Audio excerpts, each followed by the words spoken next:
Assalamualaikum warahmatullahi wabarakatuh. Perkenalkan, nama saya Tama Mesa Kautsar, NPM 23312010. Di sini saya akan menjelaskan tentang materi pengenalan perangkat komputer. Presentasi ini akan membahas tentang dunia perangkat komputer.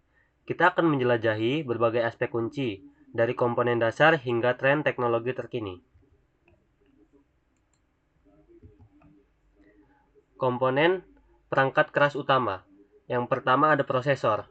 Prosesor adalah otak komputer yang mengolah instruksi dan data. Semakin tinggi kecepatan dan inti, semakin cepat kinerjanya. Yang kedua ada RAM. RAM adalah memori sementara yang digunakan untuk menyimpan data yang sedang diproses. Lebih banyak RAM, maka semakin lancar aplikasi yang berjalan. Yang ketiga ada penyimpanan. Penyimpanan adalah tempat menyimpan data secara permanen. Ada berbagai jenis seperti HSD, SSD, dan NVMe dengan kecepatan dan kapasitas yang berbeda. Memahami fungsi prosesor, RAM, dan penyimpanan. Yang pertama ada prosesor. Prosesor fungsinya untuk menjalankan program dan aplikasi, menghitung data, dan mengendalikan keseluruhan operasi. Yang kedua ada RAM. Fungsi RAM adalah membuat program dan aplikasi berjalan lebih cepat dengan menyimpan data yang sering diakses.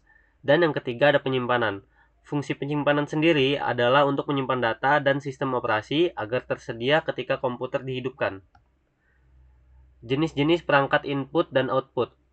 Nah, kalau untuk perangkat input sendiri, di sini ada keyboard yang berfungsi untuk memasukkan teks dan perintah ke komputer. Dan mouse juga termasuk ke dalam perangkat input untuk menavigasi antarmuka dan mengontrol kursor. Monitor sendiri termasuk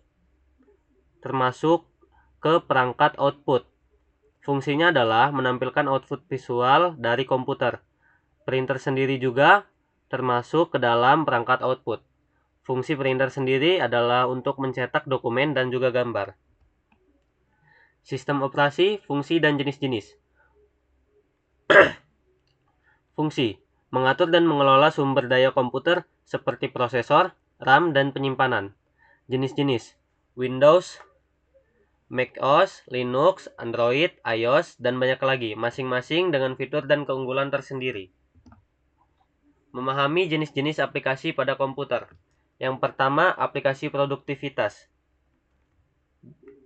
Gunanya adalah untuk membantu tugas-tugas kantor, seperti pengolah kata, lembar kerja, dan juga presentasi. Yang kedua ada aplikasi multimedia. Gunanya untuk mengedit gambar, video, audio, dan konten multimedia lainnya. Yang ketiga adalah aplikasi permainan. Nah, aplikasi permainan ini menawarkan hiburan dan pengalaman interaktif melalui permainan video yang dapat kita mainkan di komputer kita atau perangkat yang kita punya masing-masing. Nah, yang keempat adalah aplikasi pendidikan untuk membantu proses belajar dengan menyediakan konten pembelajaran interaktif. Perawatan dan pemeliharaan komputer. Yang pertama, membersihkan secara teratur, hilangkan debu dari komponen internal dan eksternal. Yang kedua, memperbarui sistem operasi. Pastikan sistem operasi selalu diperbarui untuk meningkatkan keamanan dan performa. Yang ketiga adalah melakukan backup data, melindungi data dari kehilangan dengan membuat salinan cadangan. Yang keempat, memeriksa hard drive.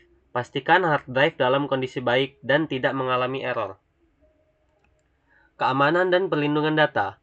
Yang pertama ada antivirus. Antivirus adalah untuk kita melindungi komputer dari virus dan juga malware. Yang kedua ada firewall.